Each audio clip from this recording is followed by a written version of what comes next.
Good morning, everyone, and thank you for joining this panel discussion on the Albanese government and the future of India-Australia relations. As most of you are aware, Australia just had its elections in May 2022, and a new Labour government with Prime Minister Anthony Albanese is now in power. Um, this discussion will be aimed at seeing what impact this new government will have on the ongoing India-Australia relations, Australia's vision on the Quad, the Indo-Pacific, its overall foreign policy objectives. To discuss this, I have with me a very eminent panelists. First, Professor Purnendra Jain. He's Emeritus Professor at School of Social Sciences, Faculty of Arts, Business, Law and Economics, University of Adelaide. Ambassador Navdeep Suri, who is a distinguished fellow at ORF New Delhi. Ms. Ravneet Pava, who is Vice President, Global Alliances and CEO, South Asia at Deakin University. Dr. Teesta Prakash, Research Associate, Southeast Asia Program, Lowy Institute, Sydney. So the first question that I would like to ask all my panelists is, we've seen that in the last 5 years, especially with the Morrison government, the India-Australia relations had taken great strides. It had made remarkable progress in many sense of the term, be it in the defense partnership area, be it in general, given the Indo-Pacific, the Quad. We had seen the signing of the Mutual Logistics Sharing Agreement, the Malabar exercises involving Australia. Do you think that the same momentum will be maintained under the present government, or there can be a shift in the stance? To start that, let me start with you, Dr. Jain. Oh, thank you. Thanks again for inviting me to this very important discussion on Australia-India relations. And I'm very happy to be with my fellow panelists.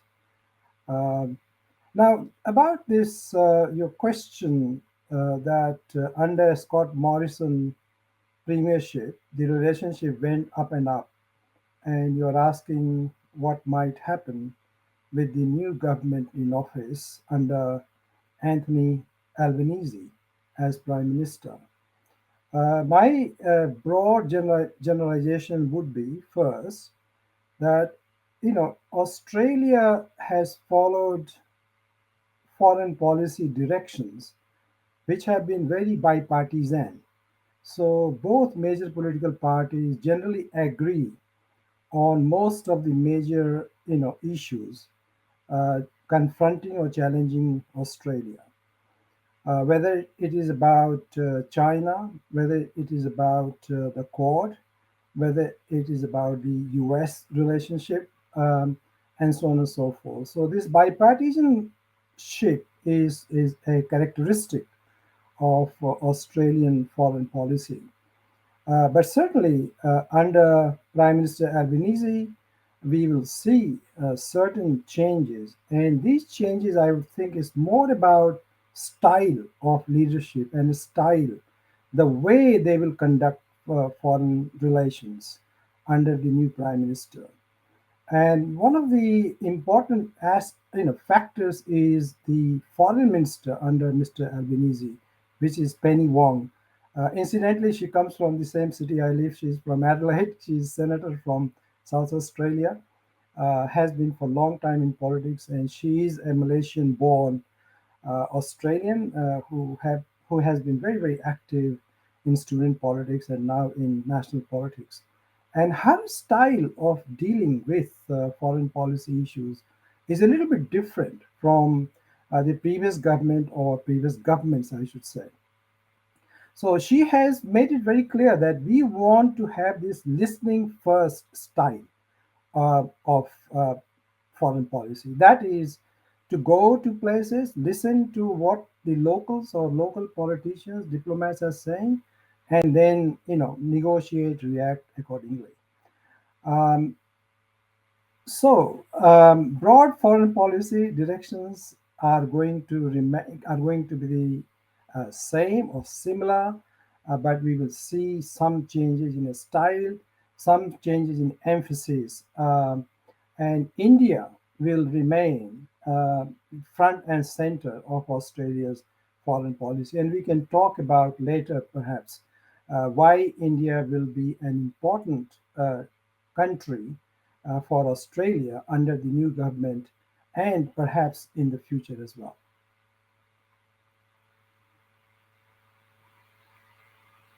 Okay. I'm on mute. Thank you, Professor Jain. Ambassador Suri, can I come to you? So you're on mute as well. Thanks, Pramisha. I would largely agree with what Professor Jain has said. I think it's a bit like our relationship with the United States, where you saw the transitions from the Obama administration to the Trump administration to the Biden administration. But between the Republican and Democratic administrations, there was a wide degree of consensus in terms of the relationship with India, at least. And I think we're seeing that emerge in Australia as well. We saw it during the campaign, and we are seeing it now in the actions. The very fact that within a month of the new government being sworn in, the Deputy Prime Minister and Minister of Defense, Richard Marles, has made this major visit to India. And the optics related to the visit, the addresses that he delivered in public forums, the fact that he flew from Delhi to Goa on a Indian P-8I aircraft to demonstrate that we have common platforms on the defense space. The very understanding and positive comments that he made with regard to the Chinese aggression in Ladakh, I think all of that spoke volumes for the approach of the new administration towards India. And beyond that, I think there is this bonus factor that a day after Prime Minister Albanese was elected to office, he attended the Quad Summit in Tokyo. And that gave an opportunity for him to meet Prime Minister Modi uh, firsthand, listen to him about our concerns on China and other areas, our very strong desire to build a very dynamic relationship with Australia.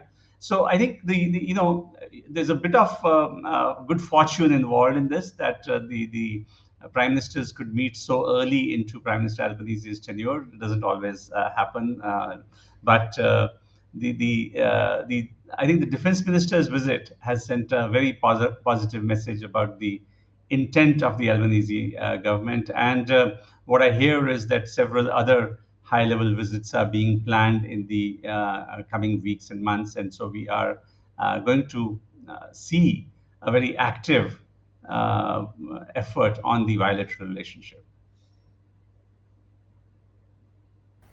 Thank you, Ambassador Suri. And I think the points that both of you made, both Professor Jain and Ambassador Suri, that this listening part of the foreign policy aspect that we are seeing from the new government, I think that would be a good point to discuss in the next round of discussions that we have.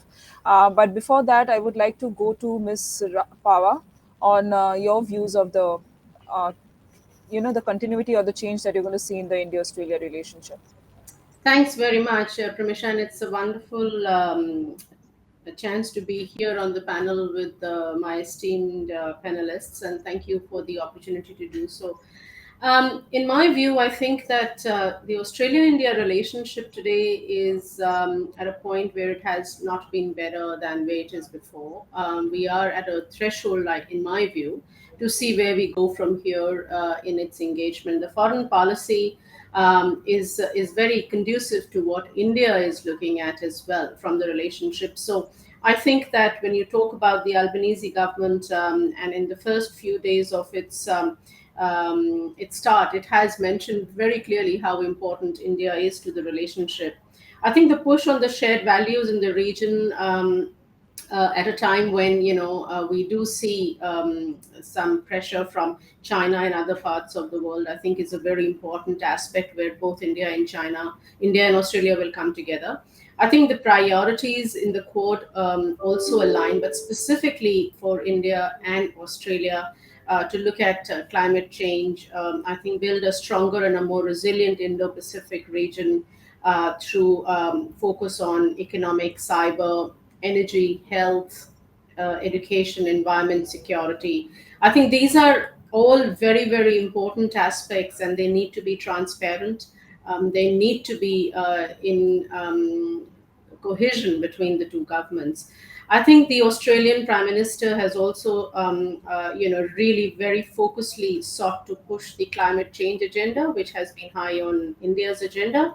Looking at carbon emissions in the country by 43% by 2030, which I think is an aim for net zero emission in 2050 at the Quad Summit. I think is a very important part for what India stands for as well. I think in addition to that, the current foreign policy, which talks about listening first and also talks about conducive responses, I think is a really important one going into the future. Post ECTA, which was signed in March, I think there is a very strong focus by um, both countries to foster trade. And I think trade is a very important part of how foreign policy can be seen as implementation. If you're looking at pushing, the bilateral trade from $27.5 billion to $45 billion in the next 5 years, I think it's a huge commitment from both the governments. I think Australia is in the inner circle of the Indian economic and geopolitical diplomacy, I think, which helps establishing and creating an architecture of friendship, architecture of transparency, architecture of cooperation and trust, I think, which is a very important part for both Australia and India to look at. I think the dynamics of the global geostrategic and geoeconomics landscape is reflective of the evolving narrative in this Indo-Pacific between Australia and India. And then you've got people-to-people linkages, which have been extremely strong as well.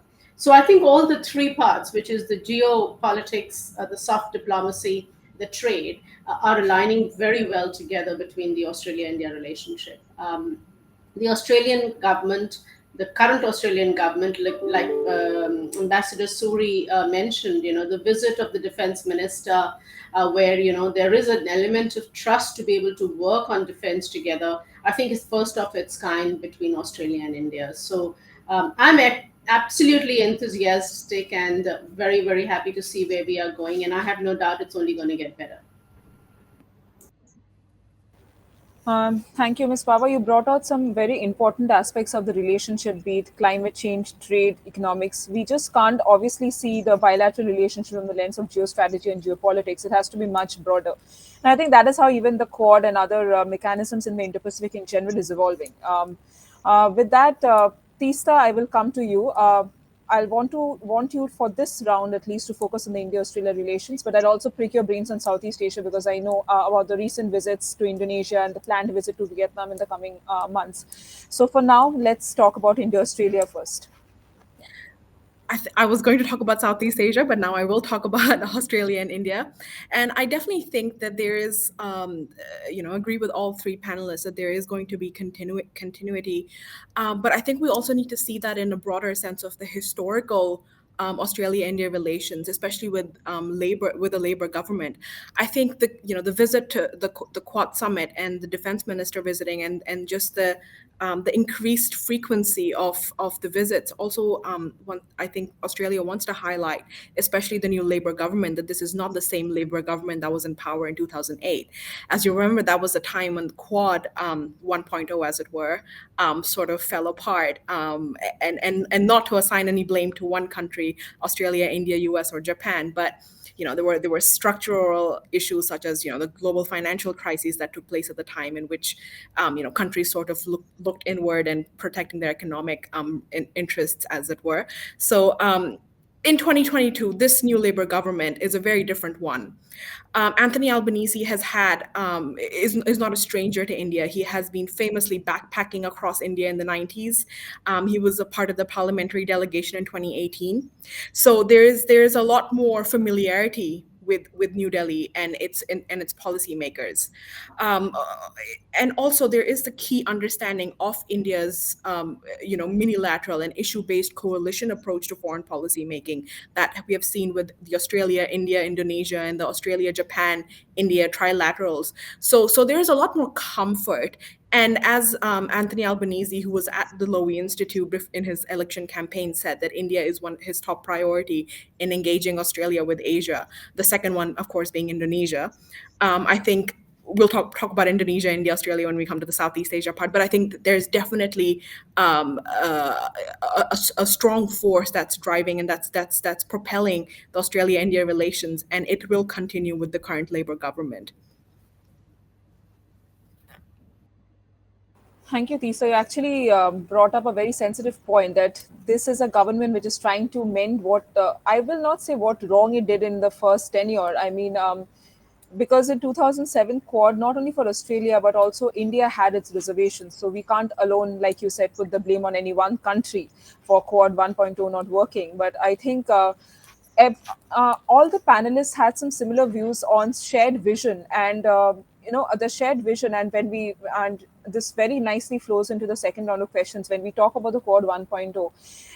Although both Australia and India were aware of a Chinese threat that time also growing. But now it has become a much more pertinent threat that we are facing, be it in our borders, be it what Australia faced in terms of economic sanctions. And the attitude has changed. This Do you think the attitude which the past government had towards China, the stern or the stricter attitude, will that attitude, continue under this government, and will that have an impact on overall relations between Australia and other countries, not just India, let's say Southeast Asia, even East Asia? Dr. Jen, I would want to hear from you on that aspect also. So, do you think that a kind of attitude, the stricter attitude which the Morrison government took, be it probing the initiation of the COVID disease to Australia and other forms of laws that Australia had passed during that time to show that its China policy has changed. Will that change also continue, and will that have an impact on Australia's overall relations with other countries? If I start with you, can I start with you, Professor Jain? Thank you. Since we are on the China question, and Tista mentioned about how Quad 1.0 fell apart, and we can't put blame on a particular country or a particular person. But the point is, China was a factor for Quad 1.0 to fall apart. Because at that time, Australia had a very close and positive and friendly relationship with China. So was Japan, and so was India, because India was trying to negotiate with China in a way which will be helpful to both countries. And the trade relationship was going upwards. So most of the Quad members, they didn't want to rock the boat, and the Chinese were very critical of the Quad when it was established first time in 2007. So it was one thing that the way Australia announced that is withdrawing from the Quad, that made Australia a target for many commentators. And now we see that China has become a factor in bringing the Quad together. That is Quad 2.0.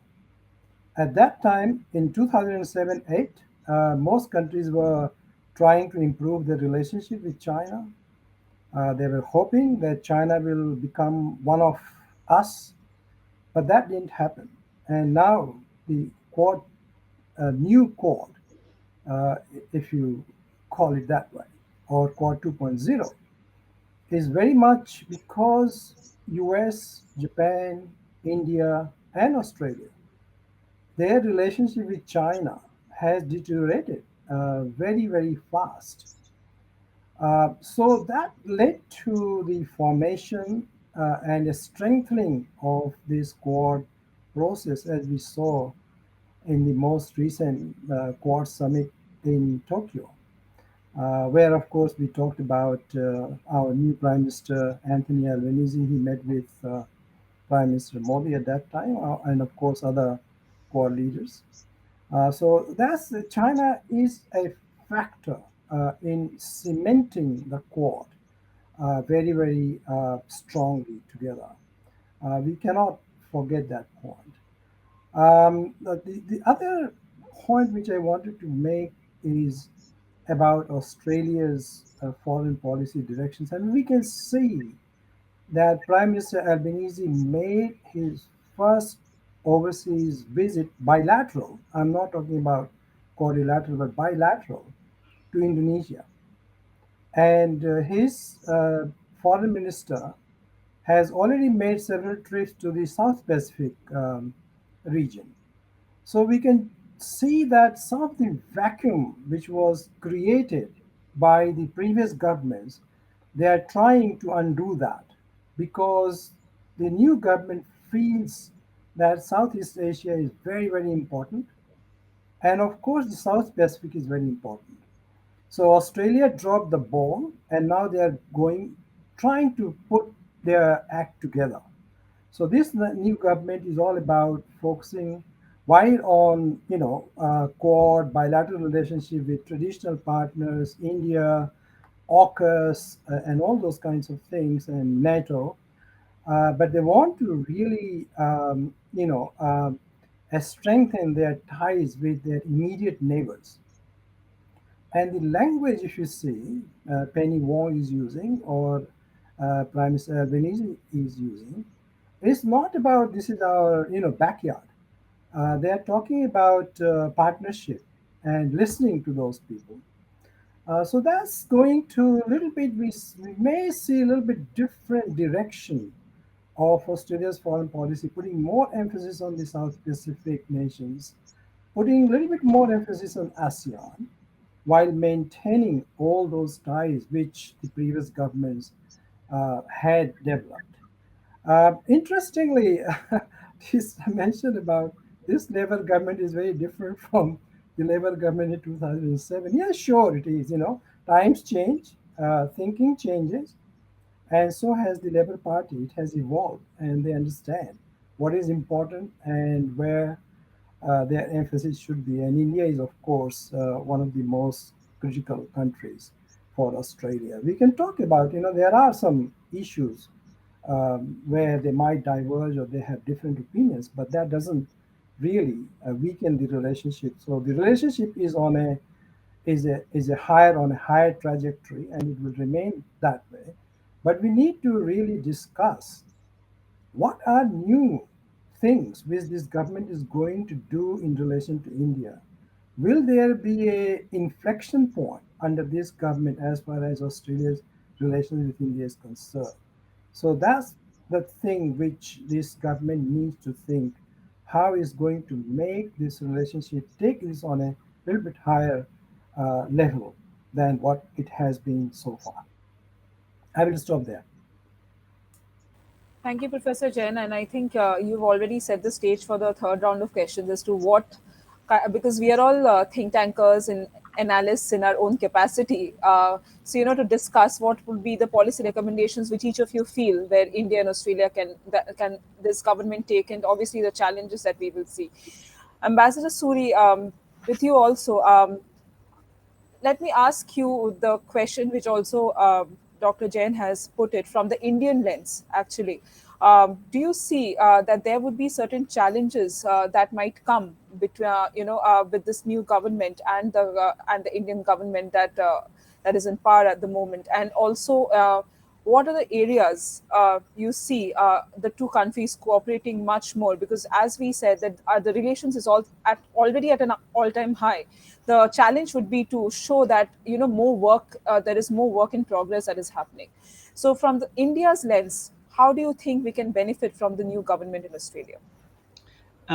So, Pramisha, if I can take this in two parts, I just want to supplement what Professor Jain was saying about China, because I think that's really important that we understand that how is the Albanese government going to work on China. And there's been some initial commentary on this that is the new Chinese ambassador in Canberra trying to walk back from those 14 infamous preconditions that they had set for normalizing ties with Australia. The fact that the Defense Minister Richard Marles met with his Chinese counterpart in Shangri-La on the sidelines of the Shangri-La dialogue in Singapore earlier in the month, the first ministerial contact really between the two countries for quite a while now. Does this mean that there is a thaw? And I think that's an important question that we should look at carefully. And I would certainly want to dig a little deeper into this. My own sense, after following Foreign Minister Penny Wong's visit to the South Pacific that Professor Jain mentioned, is that she's probably going to get more traction than the Morrison government, simply because the Labour government has a far more progressive position on climate change as compared to the Morrison government. And that concern on climate change really does resonate in the Pacific Islands. And so she got a much better reception, I would say, because she's seen as being somebody on their side. Apart from the very valid point that, she's such a mature, accomplished person, knows her subject inside out, has been handling this for many years, all of that goes with it. So my sense initially, and these are still early days, is that you may not see the kind of aggressive rhetoric that emanated from people like Minister Peter Dutton in the last government, where he once famously said that we have to be prepared for war.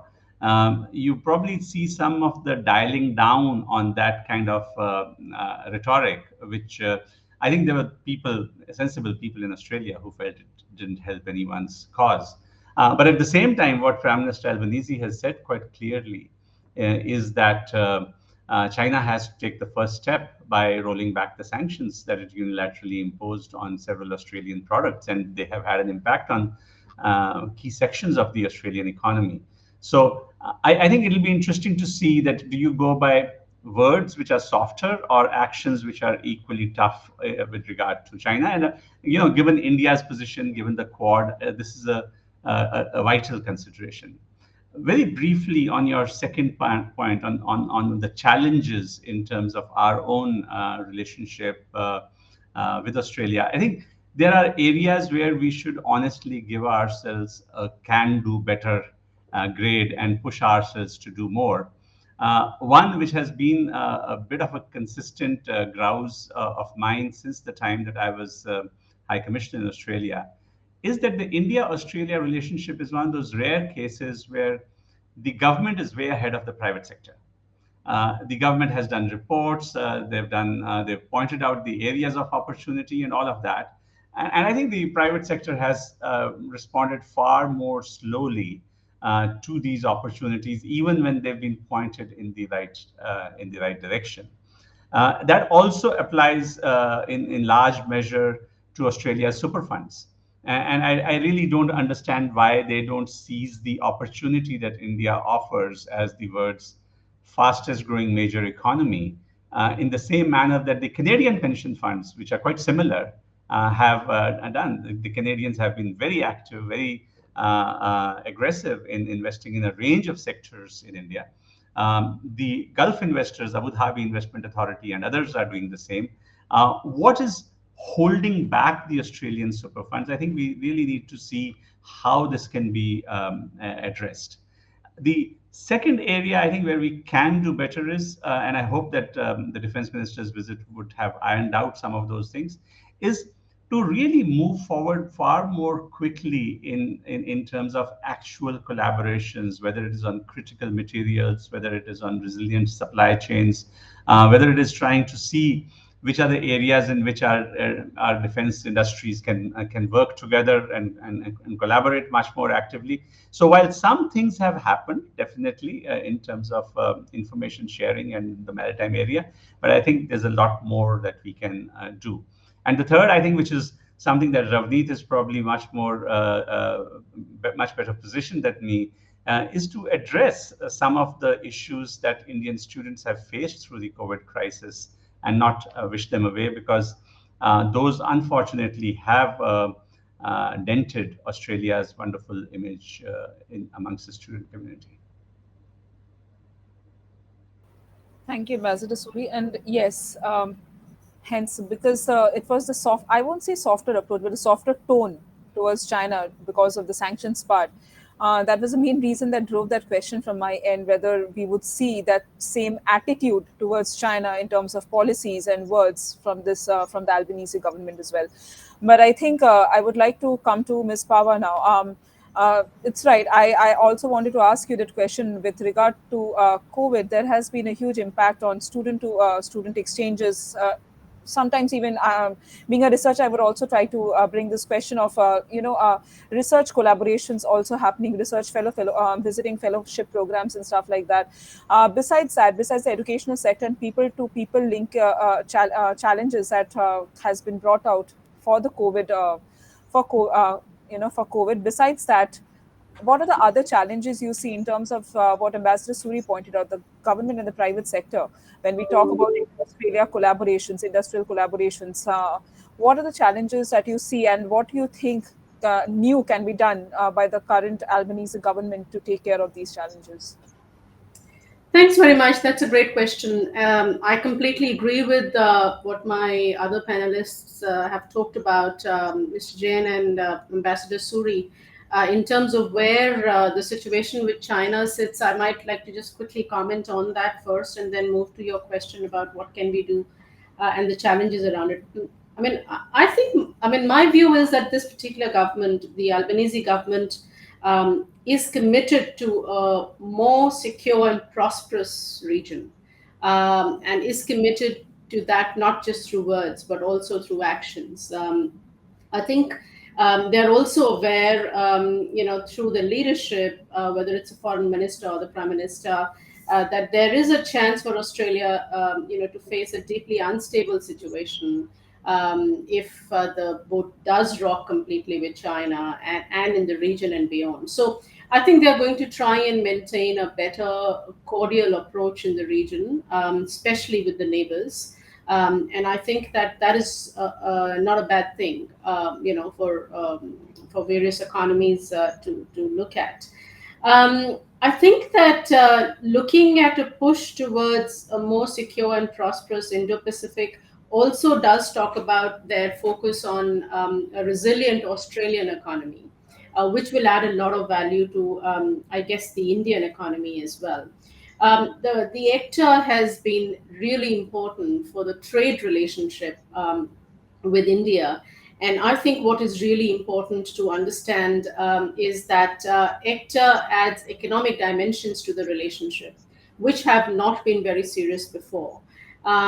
While the Quad is important, but I think that the relationship with Australia, China, Australia, India, India, China, I think this is also going to play a very important role in the dynamics. While the governments are focusing on the Quad and all of that, I think these dynamics of a trilateral relationship, I think, is a very important part that one needs to look at. Australia will gain considerable market access in India with the tariffs being reduced in some of the areas, and that will give new opportunities for Australian businesses to think about India and I think to invest in India, and vice versa. Indian businesses will need to look at Australia as an entry point into the region and really look at working through the trade links. I think the complexity of ease of business has been a challenge. I guess, Ambassador Suri, in your time as the ambassador, you will recollect that, if you actually start to think about what has been the investment over the period of time from a business to business perspective, it has absolutely not been optimized. So I think that getting to know India, even now, I think is an important part for Australian businesses. I think the operating environment in India has also changed. So India is a new India in terms of looking at investment from and to. So I think that that will help Australian companies make the decision to look at India as the key market. I think the geopolitics have played a role and will continue to play a role. And I think this has also exposed us to the fact that we need to have a more secure geopolitics at play between the various countries in the region. I think the supply chain is a very important part of where we go from here.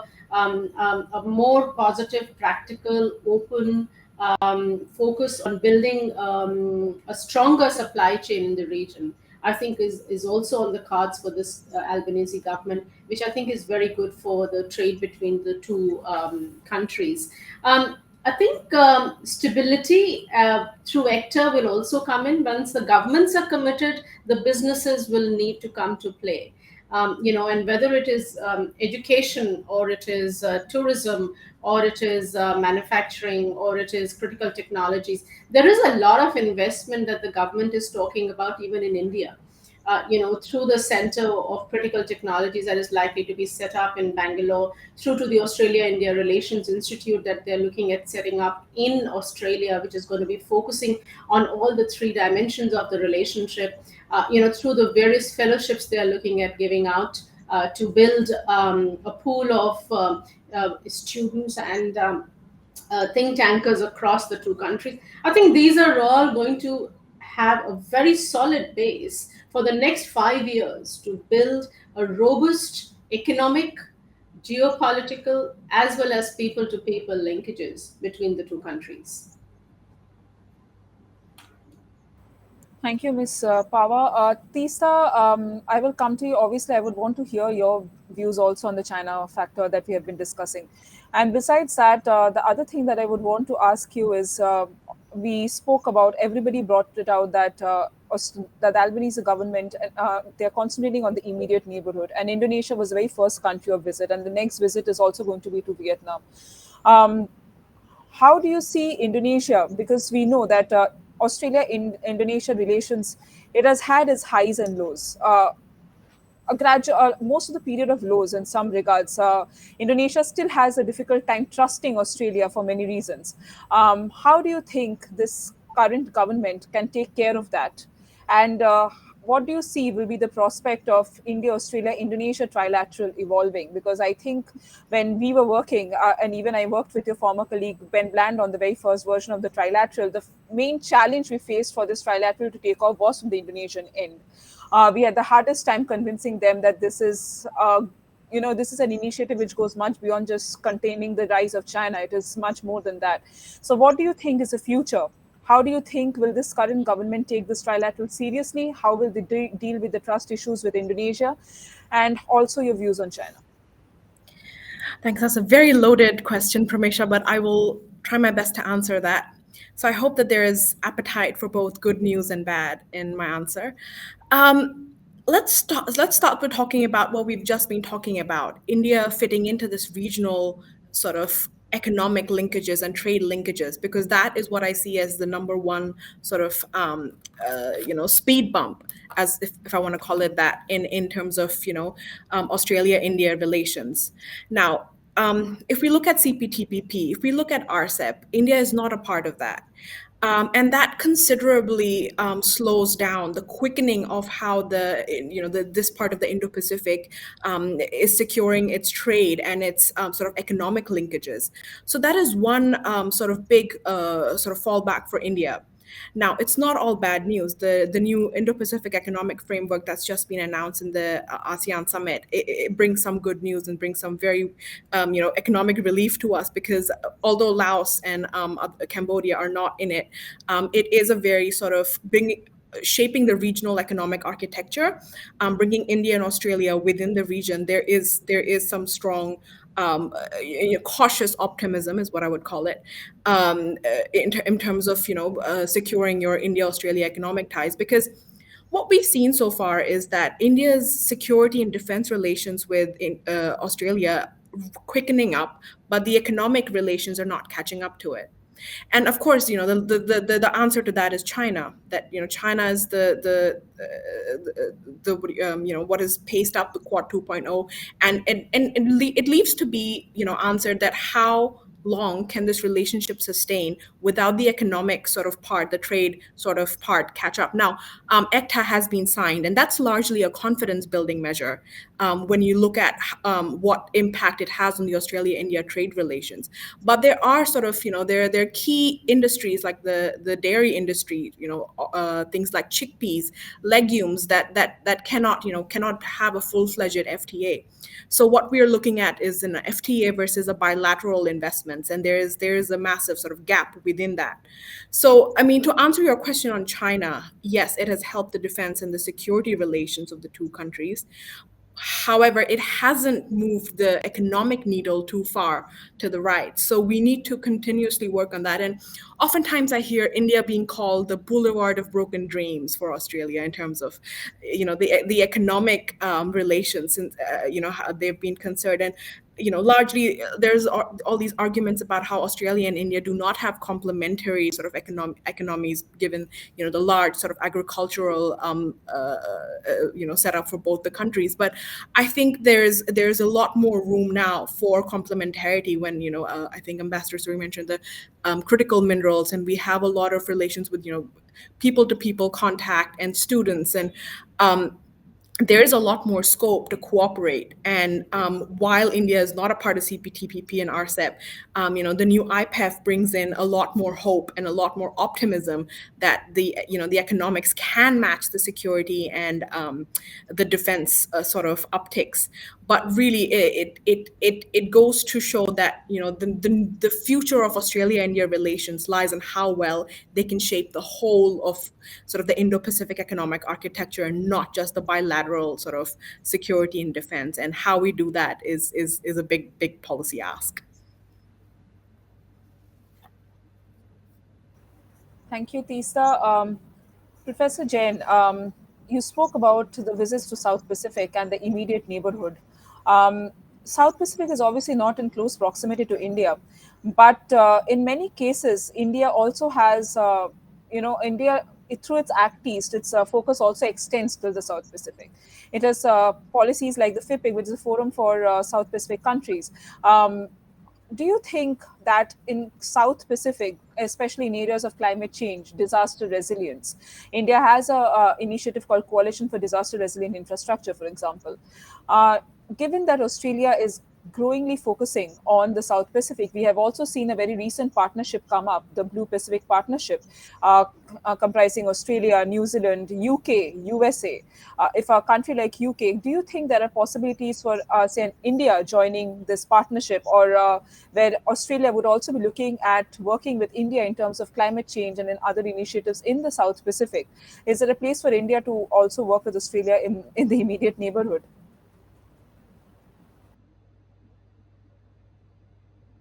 You're on mute. The answer to all your questions is yes, but there are certain caveats. First of all, Australia is trying to, put its relationship with the South Pacific back on track. So it wants to do that bilaterally to begin with. When we look at coalition building in relation to the South Pacific, I see that Australia is more attracted towards New Zealand, for example, towards Japan, and to also to the US. So these are the three partner nations where Australia is inclined to do joint things in the South Pacific region. But it's possible to have India as a partner in that. But I can't see how they will do immediately on this particular region, Australia and India doing things together. But there are prospects of doing that. As you mentioned, India has been interested in the South Pacific. Its links with Fiji in particular is quite strong. And it is in India's interest to build this kinds of coalition partnership, because India would also like these kinds of partnership in India's immediate neighborhood, whether it is small island nations such as Maldives or Sri Lanka. Well, Sri Lanka is not that small, but yes, the island nations around India. So this coalition building is quite useful and will be very important. But I don't see how India and Australia in the immediate future are going to collaborate on that. I mean, there have been discussions. We have done some research projects. We have proposed some research projects on that issue. But and climate change, as you said, is very, very important. I just wanted to, if you don't mind, just comment on Teaster's point about India not being part of CPTPP and RCEP, and Ambassador Suri's point about investment and trade with India. I think I can draw some parallel with Japan-India relationship, because Japan-India relationships have or relations have developed in their strategic and defense areas quite significantly. But if you look at the trajectory of their trade relationship, that has been very, very slow. Of course, Japan is one of the major investing countries in India, but that has been historically the case. It's nothing new. So I can see that why Australian business people might be a little bit concerned, if not reluctant, to start having conversation with the idea that even Australia Super Fund part of that could be invested in India. I think the business environment in India, we know is improving. It has gone up in different on different ranking criteria, but still, I think Australian business people are a little bit unsure. Um, and in any case, Australia is not a huge investor. It's basically wants to do trade. And Prime Minister Albanese, during his Indonesian visit, he did talk about diversification of trade. And this, we said that there is one strategic aspect, defense, security, then economic and trade. But I think they are very much interrelated. We are seeing the relationship, political relationship deteriorating with China has created a new strategic environment in which Australia wants to do trade with other or economic relationship with other countries. So it is very much kind of tied to the strategic aspect of the regional politics. I will stop there, but I have got one more point to make, but if time allows. Yeah, sure. Obviously, we'll try and do one more round because I also have one or two questions in my mind and I would want to address that. But Ambassador Suri, you've seen, and I don't think there is anybody better to answer this. India not being a part of RCEP, CPTPP, especially RCEP, I think that in a way has obviously impacted India's image to its other Indo-Pacific country, to Australia, to the Southeast Asian countries. You visit the High Commission much more than I do. Even during my High Commission visits, we face that why is India not a part of RCEP? And what do you think? What are the other options that lies in India's hands to attract more Australian business, to attract a positive outlook towards India from the Australians' end when it comes to economic and trade partnership? So I think it's well known that India over the last decade or more had a pretty negative attitude towards regional trade arrangements. Maybe some of them, that negativity stemmed from our experience in the FTAs that we signed with some ASEAN countries, and we found that our trade deficits with them had increased, and we were perhaps not competitive enough in electronics and manufacturers with Malaysia, with Vietnam, with Thailand, and others.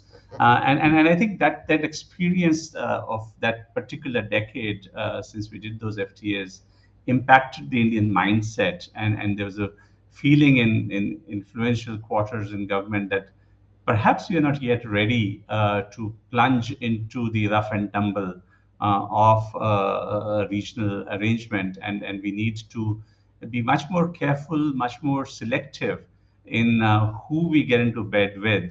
And so if you look at the two FTAs that we've signed, one with the UAE, which is fairly deep and comprehensive, the other with Australia, which is relatively shallow at this stage, but promises to go deeper, is based on partly strategic consideration that these are two countries with which we are developing very close strategic relations, and partly driven by the fact that there is a degree of complementarity, or at least there's an absence of direct competition, if not substantial complementarity in India's commercial ties with these economies. So I see the positive side of it as well, the silver lining proverbially, that after decades of saying no, no, no, we've at least started moving forward and looking at some of these arrangements.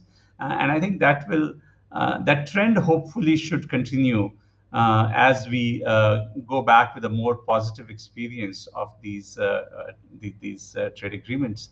The you know I was hoping that the ECTA would send that positive message to Australian business that there is change happening in Australia. I would be the last person to deny that India remains a challenging place for doing business, especially if you are an overseas company. But I guess the limited point that I was trying to make was that India is as foreign for the Canadians as it is for the Australians. It is as foreign for the South Africans as it is for the Australians, maybe more in some cases. Maybe South Africa, being a manufacturing giant in its own right, comes in a different league. But that is why I prefer to take the Canadian example and say that if Canadian pension funds are so bullish and have made such huge investments in India, what holds the Australian super funds? So I'm just trying to make a relative comparison between two Western G7 countries, two G20 countries, which have large pension funds with large surpluses. I would just state on one point that President said. President, Australian super funds do invest a lot overseas, but primarily in the US and Europe, in destinations that are conservative from an investment standpoint. But they are now running into this situation that you get minimal returns on those investments. The European economies are not growing rapidly. The American economy is staring at a recession. So, and if you're not going to invest in China either, then which is the large economy that would give you returns? So if you're a pensioner somewhere, it is in your interest that you take a slightly more forward-looking approach rather than one which is driven by historical experience. So I guess I just leave it at that. I think that the Australian funds are missing an important opportunity when you look at the experience of Canadians and others. Thank you, Ambassador Suri. Ms. Pava, if I might come to you, you spoke about supply chains. There was an initiative which was started a year ago, which was the India, Australia, Japan supply chain initiative, for instance. You have the recent IPEF, the Indo-Pacific Economic Framework. What do you see? What kind of potential do you see in these initiatives, in these supply chain mechanisms that are evolving, especially, primarily with one motive in mind, to come up with an alternative supply chain besides the China dominated one, for instance? But how do you think that, under the Albanese government, what do you see as the future of the India, Australia, Japan supply chain initiative, the IPEF? How do you think that can have a role to play in better India, Australia economic partnership, or increasing the trade figures as we talk? Yeah, thanks for that. I think I might, if you don't mind, I might just respond a little bit to Ambassador Suri's comments. I totally agree with him that the Australian economy is missing a huge opportunity with India through the pension funds. I think that there is a requirement for the Albanese government to pick up this point and really figure out the what and how of this going forward. And that would, I think, ease the situation of enhancing the trade links between the two governments as a starting point, with the benefit to both India and Australia. I think that the point that you're talking about, the supply chain, I think supply chain around the world is changing its dynamics. And I think countries like India, Indonesia, and Japan and Australia are going to play a very important role in what the supply chain, not just in the region, actually in the world look like. And I think the decision for India, Australia, and Japan to work around and alternate supply chain. I wouldn't say alternate, but I would say in addition to the supply chain with China, so that the over dependency on China can be restricted, I think is a very important and a very smart move. The question really is, how do the three get together, not just from a policy perspective, but also from a trade perspective, to get together to do more business. Now, the relationship with India and Japan seems to be going from strength to strength. The relationship with Australia and Japan is good, can be better. Is there a chance for establishing this trilateral?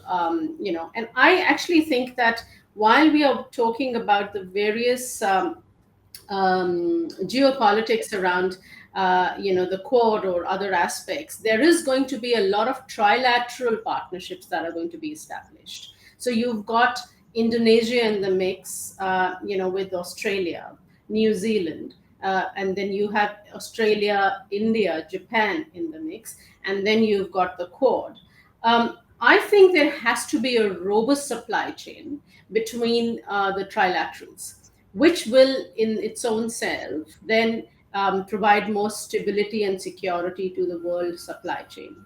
I think also the Albanese government and the Modi government, are more open, in my view, to look at key areas where there's possibility to grow the trade more substantially.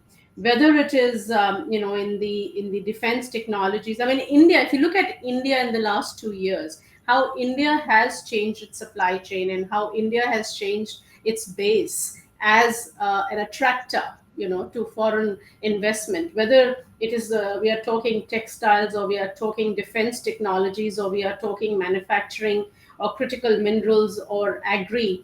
I think these are all areas where the trade links between the trilaterals and through the supply chain will need to increase and will provide a lot more opportunities for countries to come together for a more robust, secure future between not just the Quad, but the region, inclusive or exclusive of China. Thank you, Ms. Pawa. Tisa, you know, there are two. There's one primary question that I would want to ask you, and I would also actually want Professor Jain's view on that for the last round. Is your view on the future of Australia-Southeast Asia relations, A. And as I asked, like Professor Chen, with regards to South Pacific, I'll ask the same to you with regards to Southeast Asia. Do you see a place where India, Australia together can do something in Southeast Asia? Uh, what prospects do you see with that regard? And a question to you, especially because you're sitting in Australia. What now is the future of AUKUS, for example? That is something I would want Professor Jain's views also on, because both of you are talking so much of immediate neighborhood. It brings me to questions like, what is then the future of, say, AUKUS? The Quad, obviously, we did see the very next day, joining the Quad summit. But in terms of the mechanism, as you say, the style of foreign policy changing in those regards, what do you see would be the future of AUKUS and Quad? That question, Professor Chen, I would want you to answer, is in addition to the point you wanted to make before. So coming to you first, please. Thanks, Pramesha. So, on your first point about Australia Southeast Asia relations, I think the new government, the Albanese government, has definitely put a lot of momentum into that. AUKUS, when it was announced last year in September, definitely, really caused a lot of issues between Southeast Asia and Australia for a plethora of reasons. I mean, the main one being that there will be nuclear armed submarines in Indonesia and Malaysia's backyard. And given Australia's, long history of being a non-proliferation advocate, this was a massive, massive geopolitical issue for the region. Now, moving forward, I think there's a lot more communication and there's a lot more empathy in the new government that we're seeing. And Penny Wong's visit and her, ability to speak in Bahasa Indonesia fluently definitely has upped the game in terms of a thawing of ties. And which isn't to say that Jokowi and Morrison did not have good relations; they did. But moving forward, I think there will be a lot more momentum. The key issue is, and again, I hate to be the bearer of bad news through data here, but in Australia's trade and foreign direct investment with us, the ASEAN region, has fallen dramatically over the last 3 years. Its aid and development financing in the region has also fallen dramatically in the last couple of years, and this has built a gap, and China has filled that gap, and it is there for everyone to see that China has, a lot of infrastructure financing, a lot of military financing in the region, and that is something that we need to balance, and the Quad is working towards that, and that is something that Australia and Southeast Asia will need to work on. Now, Australia is a strategic comprehensive partner of ASEAN region, and India is now looking to have the same stage, and that is why the Delhi dialogue that was held recently was gearing and pushing towards more Indian Southeast Asia ties, because India does want a buy-in into the region, and that was the role of the Quad initially with its vaccine mandate, was the delivery of global goods, global public goods, was a way of Australia and India to buy into to get the Southeast Asia to buy into the region. And I mean, that goes for, to your second question as well about Southeast Asia, India, and Australia. This really is the heart of the Indo-Pacific, if you see it that way, right? It links this whole region together. I think going forward, the future lies in the economic prosperity and everything we've spoken about in this dialogue about, like resilience through supply chain and RCP, IPEF, CPTPP. It is all about shaping and propelling the prosperity, and that can only be done if there is more trade, there's more, exchange of goods and services in the region, and that cannot happen without more sort of communication. And one of the, because we are think tankers and we are asked for policies, perhaps we could set up, a CEO dialogue between the region, where you get the business heads and just let them talk and see where, what they can set up within themselves, because the government's already doing all the talking. So we need the businesses to talk. And perhaps that can be one policy outcome of Australia, India, ASEAN sort of connectivity. But really, I think the future really relies on how much we're open in terms of reducing our barriers in terms of trade. And I think India has done a lot in terms of moving up with the IPEF, but I think a lot more needs to be done in terms of boosting its manufacturing. Because even if we look at Australia, Japan, India, the manufacturing hub lies in India. That has been, even with Quad, the manufacturing section was allotted to India. So there's a lot more to be done on New Delhi's side. But of course, there's going to be hiccups, there's going to be speed bumps, but I think the future is looking good. I think regarding AUKUS, there has also been a positive shift in terms of Australia mending its ties with France, because those ties had suffered given the changing of the submarine deal. But I think that Australia agreeing to pay back a certain sum of amount to the original submarine company, there's a lot more positive outlook for Australia, not just from outside, but also within. And I think that moving forward with Indonesia, with Malaysia, there's a lot more optimism, primarily because this is a more empathetic government in terms of that's listening both to Southeast Asia as well as the Pacific. So all in all, I think it's too early to tell for now, as Ambassador Suri said before, but I think the signs are good. Thank you, Tisa. For the last round, Professor Jan, I would like your views on the question that I had just imposed. And at the end, I would like all the panelists to, in a few words, sum up as to what do you think should be the future steps, or in your respective areas, what should be the policy recommendation which you would make from your side for the current Albanese government to work on its relation with India. So before that, Professor Jain, coming over to you. Thank you. I mean, Tista has rightly, very elegantly summed up Australia's, with AUKUS and Southeast Asia. I just think that AUKUS has become a very important platform for Australia in a strategic terms. There is absolutely no denying. If you look at Australia's other strategic and defense and intelligence groupings, the Five Eyes are very, very important.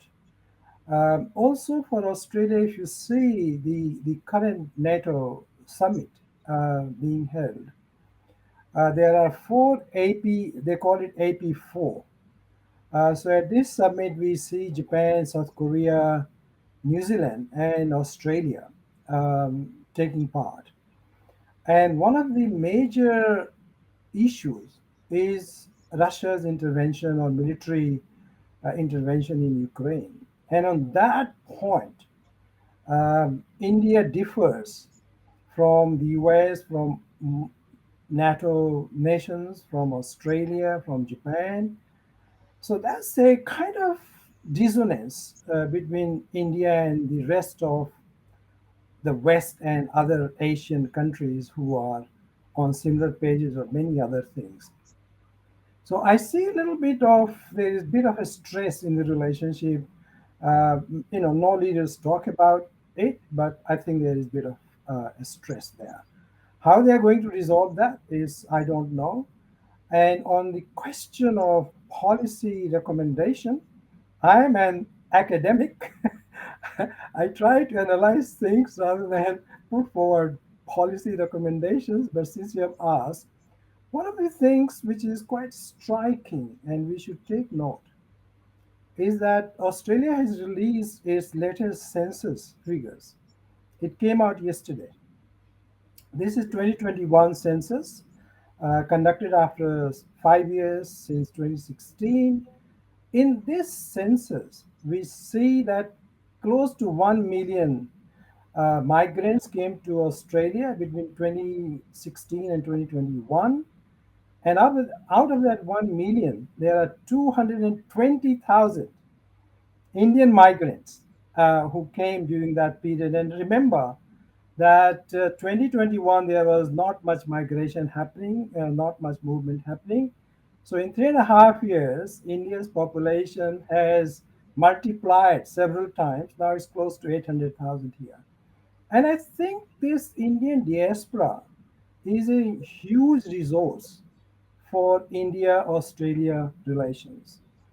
And how we are going to cultivate the diaspora, how they are going to be a bridge between Australia and India, and each of them could be. We have got a high commissioner in Canberra and all this stuff, but each of them could be, in their own way ambassadors for India in Australia. So I think that is a huge resource. Australia has now, and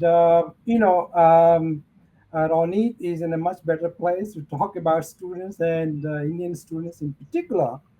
But I think now Indians. I think close to 30 Indian origin people they were in the race for the parliamentary seats. Very few of them became successful. So I see that they have got political ambition. And it will not be very long when we will see a situation like the UK and Canada, where we have got Indian origin ministers. And I don't think that is very far off in Australia. And once that happens, then I think we will move on different aspects. And one of the things I was going to ask Ambassador Suri, is it because one of the reasons that, you know, Canada has got such a huge Indian diaspora and in high places, they might be driving this policy of investment in India. And that drive is still, in my view, lacking in Australia. So it will come in not so distant future. I think that's it for me. Thank you.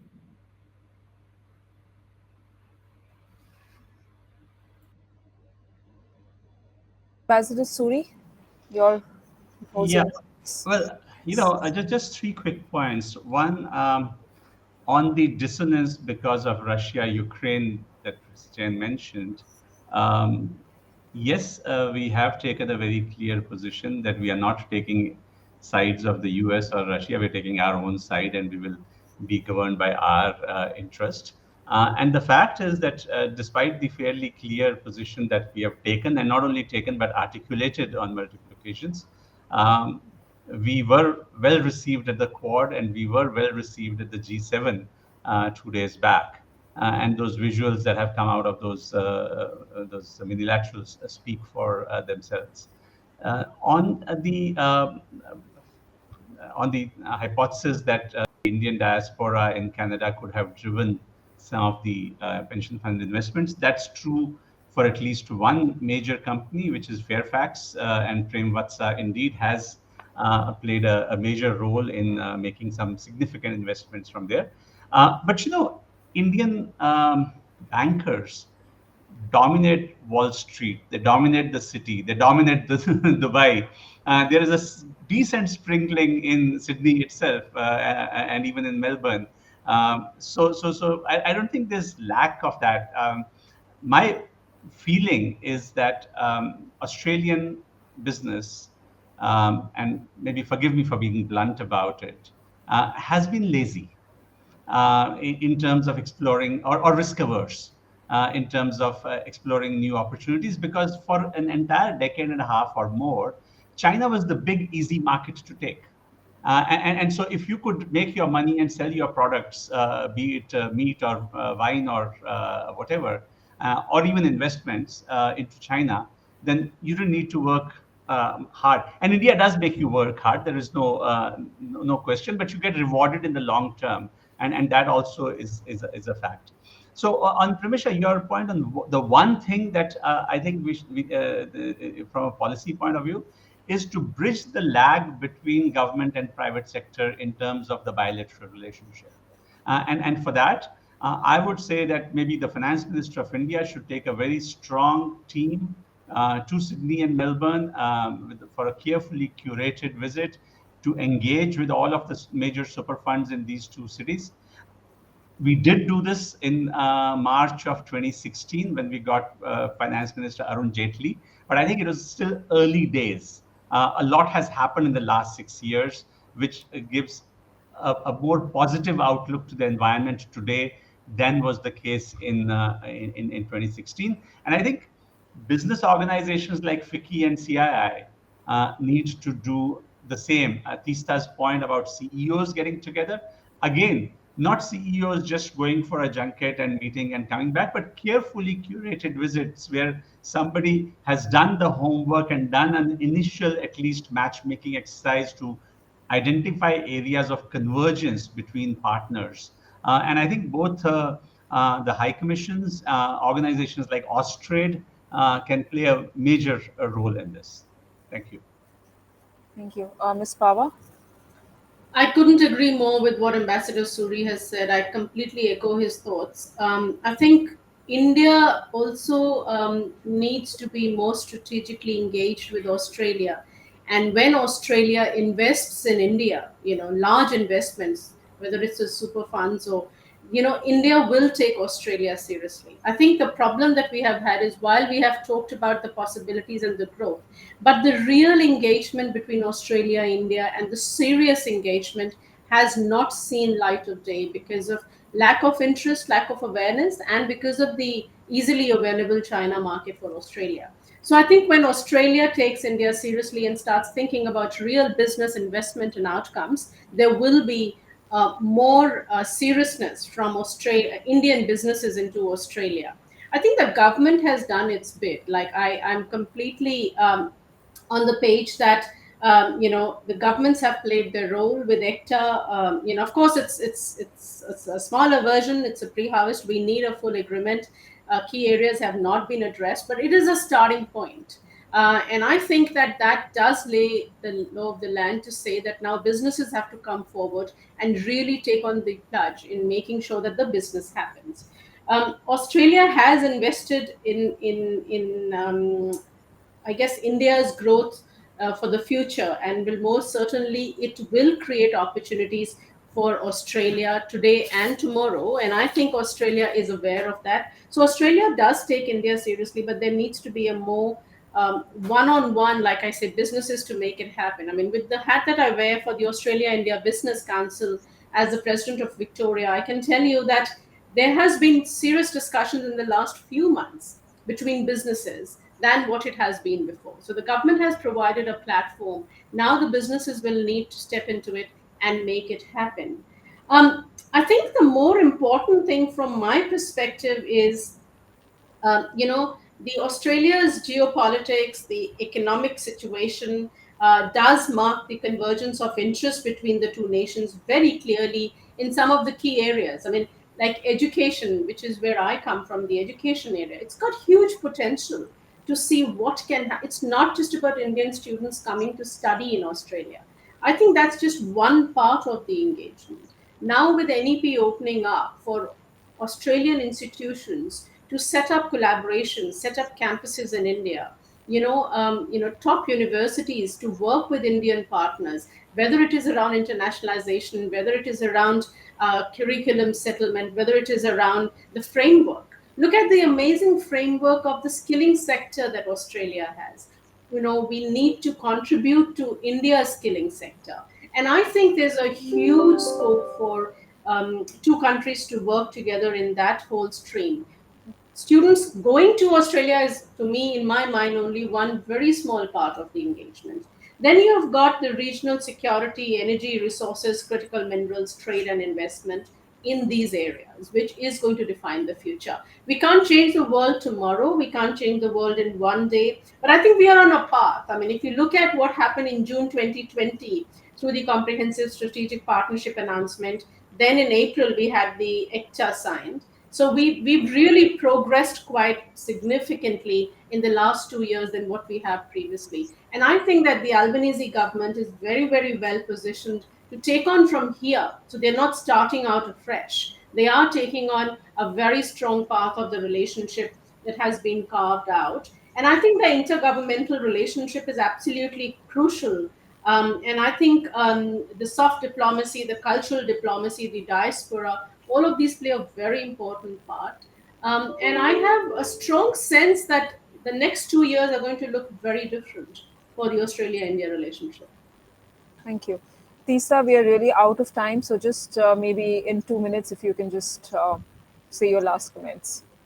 Sure, I'll wrap it up. I think we need to also consider the fact that the diaspora has already had an effect in terms of when the Strategic Comprehensive Partnership was signed in June 2021. It was also the time when the travel ban took place in India. And that had significant ramifications for Morrison running again and losing the Indian vote. The Indians voted for an Albanese government, and we're already starting to see what Indians are the largest growing diaspora group in Australia at the moment. So I think we're already seeing how that shapes federal politics. Moving forward, I think, like I've already stated, CEO forums are very important, and as Ambassador Suri said, like pointed CEO forums, not just having a nice dinner at a really nice hotel. More than that, I think India can also do a lot with Southeast Asia in promoting its Ayush scheme. I recently wrote an op-ed in the Times of India about how Shah Rukh Khan has such strong star power in Southeast Asia, and that's not just a faffy article. It has policy recommendations that maybe if you have Shah Rukh as the brand ambassador for Dabur or other sort of Indian sort of health companies that have a big stake in Southeast Asia, because as you know, Southeast Asia, they don't really look to Western medicine. They are more about herbal and non-traditional medicine. If you're using big Bollywood star power to promote Indian sort of SMEs that in Southeast Asia, that can have vital, important trade links. So I think there's a lot more creativity that we can show in how we engage with each other in this region. And I think moving forward, we definitely need to put these into action and not just let the governments talk. Thank you. I want to thank all my panelists for actually such an enthusiastic discussion. We exceeded our time, and that goes on to say that how much engrossed we were in this discussion. And I want to thank all of you who've joined this discussion, and we hope to see you in more such discussions hosted by ORF. Thank you. Thank you. Thank you, Pramesha, and everyone.